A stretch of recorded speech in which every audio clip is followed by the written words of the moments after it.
Hi everyone, ang hair inspo natin today ay balayage for morena skin.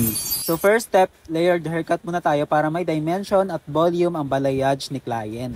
At instead na bleaching powder, gagamit tayo dito ng soft blending cream. Isa na talaga to sa mga favorite ko guys kasi sobrang ganda ng formulation niya, di siya masyadong nakaka-damage ng hair strands. Then 9% lang para sa oxidizing. Syempre, band protector para ma-make sure natin na safe ang ating lightening procedure. So para maging seamless at hindi masyadong streaky ang balayage ni client, air touch technique ang procedure natin. So kapag mag-air touch technique kayo guys, make sure lang na heavy duty ang gagamitin nating blower. So kung gusto niyo ng mura at heavy duty na blower at perfect pang salon use, try niyo na itong heavy duty blower ng CJS Cosmetics for only 2,500 pesos. So let's proceed na sa ating balayage procedure. Kahit mga level 7 lang guys ang ma-achieve nating lift, okay na okay na yan. Dark nga lang ang ating i-achieve na shade ng balayage. So for fashion hair color, I'm gonna use this deep coffee from the brand Pure Brandy. 6% naman para sa oxidizing. So 1:1 lang ang ratio at apply lang natin all over the hair. Before styling, make sure lang na mag-a-apply tayo ng mga magagandang treatments. So I'm gonna use this hair mask from Keratin Flex. Apply tayo ng hair mist before mag-lower at plancha. Maganda ang ating styling at less ang frizziness. And here's the final result. Gantong shade lang ang suggestion ko para sa mga morenang takot magpa-loud na hair color. But for me, all shades fits all naman. Basta confident ka lang at marunong kang magdala ng hair color mo. So lahat pala ng products na nabanggit ko guys ay available sa CJS Cosmetics. Follow their FB page, Salon Business Side.